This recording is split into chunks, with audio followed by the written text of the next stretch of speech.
Soc Xavier Bou, gerent de Xarcuteries Bosch, empresa centenària que té parades a mercat del Carmel i del Clot i una botiga al barri del Clot, al carrer Mallorca.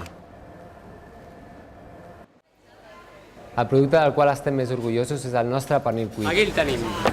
La sensació cada vegada que obrim una llauna notem aquesta olor que ens donen ganes de menjar-lo. Aquest és el que ens agrada. Quina bona olor. I el que tinc ganes de tenir són unes salses que vam descobrir en un viatge a Itàlia amb uns cuiners que aniran de conya per complementar les nostres hamburgueses.